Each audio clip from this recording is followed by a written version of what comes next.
Assalamualaikum warahmatullahi wabarakatuh. Halo everyone, perkenalkan saya Salma Maulal, mahasiswi Gizi Lingwali sama Semarang semester 5. Di sini saya akan membahas tentang hipertensi guna memenuhi tugas ujian tengah semester pendidikan gizi yang diampu oleh Ibu Pradipta Kurniasanti SKMMGZ. Nah, kira-kira teman-teman sudah pada tahu belum ya apa itu hipertensi? Apa aja sih gejalanya? Apa aja sih penyebabnya, dan makanan apa aja sih yang perlu dikonsumsi dan yang harus dihindari oleh penderita hipertensi itu? Nah, untuk lebih lengkapnya yuk langsung simak aja videonya. Hipertensi merupakan salah satu penyakit tidak menular, akan tetapi hal ini menjadi masalah global karena prevalensinya yang meningkat tiap tahunnya. Nah, apa sih itu hipertensi? Yuk kita bahas. Hipertensi adalah suatu keadaan di mana seseorang mengalami peningkatan tekanan darah di atas normal yang ditunjukkan oleh angka sistolik dan diastolik pada pemeriksaan tekanan darah. Hipertensi merupakan penyakit tidak menular yang menjadi salah satu penyebab kematian prematur di dunia. Secara global, WHO mengestimasikan saat ini prevalensi hipertensi sebesar 22% dari total penduduk dunia. Dari sejumlah penderita tersebut, hanya kurang dari 1,5% yang melakukan pengendalian terhadap tekanan darah tinggi. Dan menurut data Riskesdas tahun 2013 dan 2018, angka kejadian hipertensi di Indonesia pada rentang usia lebih dari 18 tahun mengalami peningkatan dari tahun 2013 hingga 2018. Pada 2013, penduduk Indonesia yang mengalami hipertensi sebanyak 25,8%, kemudian meningkat menjadi 34,11% penduduk Indonesia mengalami hipertensi.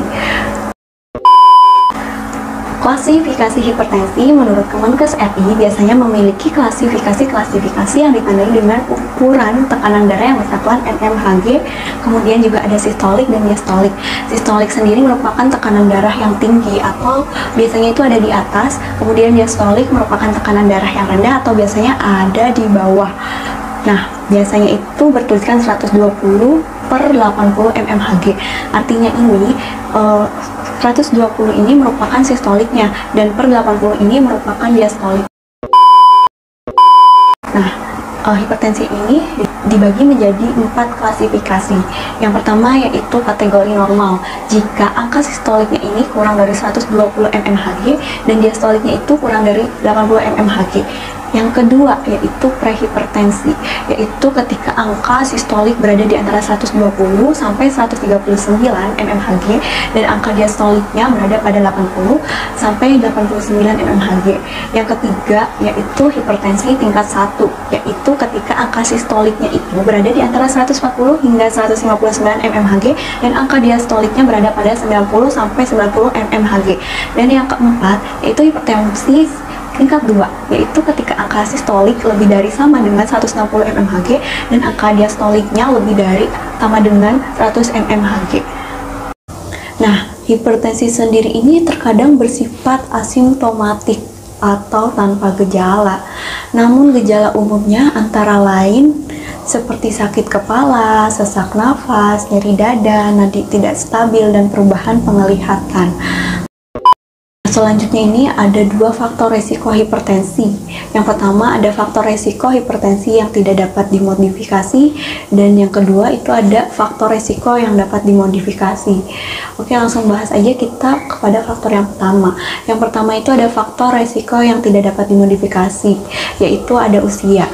Nah, pertambahan usia ini menyebabkan adanya perubahan fisiologis dalam tubuh, sehingga penderita hipertensi ini banyak dialami oleh individu dengan usia di atas 50 tahun. Kemudian ada jenis kelamin. Nah, pada pria ini memiliki resiko yang lebih tinggi untuk menderita hipertensi lebih awal. Lalu kemudian ada riwayat keluarga. Individu dengan hipertensi akan mempunyai risiko 2 kali lebih besar 70-80% kasus hipertensi esensial dengan riwayat hipertensi dalam keluarga.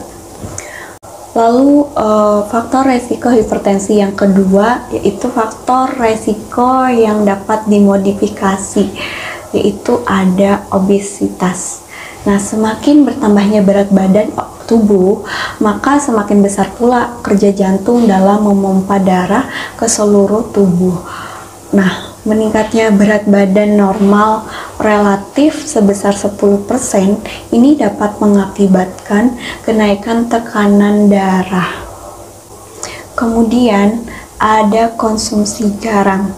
Orang yang sering mengkonsumsi makanan asin atau yang mengandung natrium ini akan beresiko menderita hipertensi sebesar 4 kali lipat lebih besar daripada orang normal. Kemudian kurangnya aktivitas fisik seperti bermalas-malasan dan jarang berolahraga ini juga dapat memicu terjadinya penyakit hipertensi. Selanjutnya ada merokok. Rokok mengandung nikotin. Nah, nikotin ini akan memberikan sinyal kepada otak yang dapat memacu kelenjar adrenal untuk melepas adrenalin yang akan menyempitkan pembuluh darah dan memaksa jantung untuk bekerja lebih berat. Lalu kemudian ada junk food. Nah, junk food merupakan makanan yang banyak mengandung lemak dan tinggi natrium atau garam. Tetapi junk food ini merupakan makanan yang rendah serat. Nah, hal ini sebagai salah satu faktor berkembangnya potensi terjadinya hipertensi. Dan yang terakhir itu ada alkohol. Nah, alkohol ini memiliki efek yang sama dengan karbon dioksida yang dapat meningkatkan keasaman pada darah sehingga darah ini menjadi kental dan jantung ini dipaksa untuk memompa lebih berat. Adapun upaya dalam mencegah dan mengatasi hipertensi antara lain yaitu 1. Mempertahankan berat badan dan lingkar pinggang tetap ideal atau normal. Yang kedua itu melakukan penerapan diet DASH. Nah, sebagai pola makan sehat yang diketahui ini dapat menurunkan tekanan darah 8-14 mmHg. Nah, DASH diet ini merekomendasikan untuk meningkatkan asupan buah, sayur, gadung utuh, produk susu rendah lemak, atau mengurangi asupan lemak jenuh dan lemak total. Lalu menurunkan asupan natrium dan meningkatkan asupan kalium untuk menurunkan tekanan darah.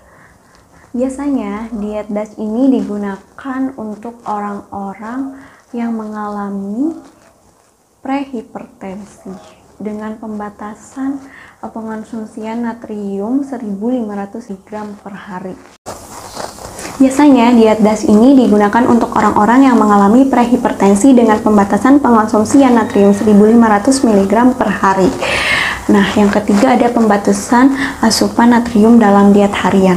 Dan keempat, ada melakukan aktivitas fisik secara rutin dan teratur. Yang kelima, itu pembatasan konsumsi alkohol dan merokok. Selain diet DASH ini, terdapat juga diet rendah garam untuk penderita hipertensi yang memiliki tujuan untuk menurunkan tekanan darah dan membantu menghilangkan resistensi garam dan cairan dalam tubuh.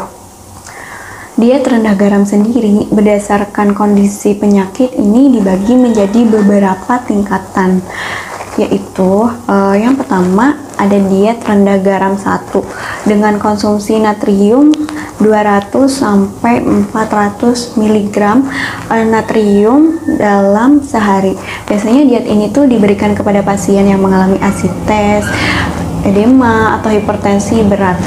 Nah, yang kedua ada diet rendah garam 2 dengan konsumsi natrium 600-800 mg natrium dalam sehari.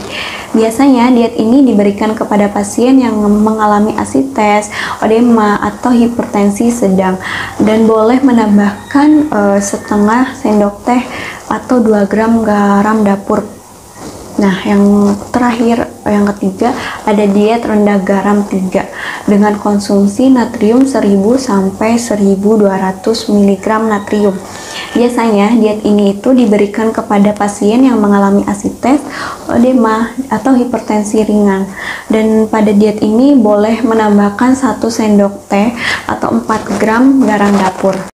Adapun makanan yang dianjurkan dan tidak dianjurkan untuk penderita hipertensi antara lain yaitu ada bahan makanan yang dapat dianjurkan. Yang pertama, terdapat sumber karbohidrat seperti gandum utuh, oat, terus beras, kentang, singkong. Lalu dari sumber protein hewani itu terdapat ikan, daging, unggas tanpa kulit, telur maksimal 1 butir per hari. Lalu ada sumber protein nabati seperti kacang-kacangan yang masih segar. Yang keempat itu ada sumber sayuran. Nah, sumber sayuran ini semua sayuran yang masih segar. Lalu buah-buahan juga seperti itu, sumber buah-buahan yang masih segar. Dan sumber lemak ini seperti minyak kelapa sawit, margarin, dan mentega yang tanpa garam itu boleh untuk dikonsumsi. Lalu untuk minuman sendiri yang dianjurkan itu seperti teh dan jus buah dengan pembatasan gula, lalu air putih, susu rendah lemak gitu. Lalu untuk bumbu-bumbuan sendiri seperti rempah-rempah, bumbu segar, garam dapur dengan penggunaan yang terbatas. Nah, adapun bahan makanan yang tidak dianjurkan untuk dikonsumsi oleh penderita hipertensi, yaitu salah satunya seperti biskuit yang diawetkan dengan natrium, lalu nasi uduk, lalu olahan kacang-kacangan yang diawetkan lalu mendapatkan campuran natrium di dalamnya. Terus ada daging merah, bagian lemak, ikan kaleng, kornet, sosis, ikan asap, mati ampela, olahan daging dengan natrium yang tinggi itu tidak diperkenankan. Lalu ada sumber sayuran. Sayuran itu seperti sayuran kaleng yang diawetkan dan mendapatkan campuran natrium seperti asinan sayur. Lalu ada sumber buah-buahan. Buah-buahan seperti buah-buahan kaleng, asinan dan manisan buah ini lebih baik dihindarkan. Lalu ada sumber lemak. Sumber lemak ini seperti margarin, mentega, mayones. Lalu ada minuman kemasan yang dengan pemanis tambahannya dan pengawet itu. Sumber bumbu ini seperti pecin, kecap, saus, bumbu instan, ini lebih baik dihindari. Nah, oke, sampai sini dulu penjelasan mengenai hipertensi. Semoga video ini dapat bermanfaat untuk kita semua. Terima kasih. Wassalamualaikum warahmatullahi wabarakatuh.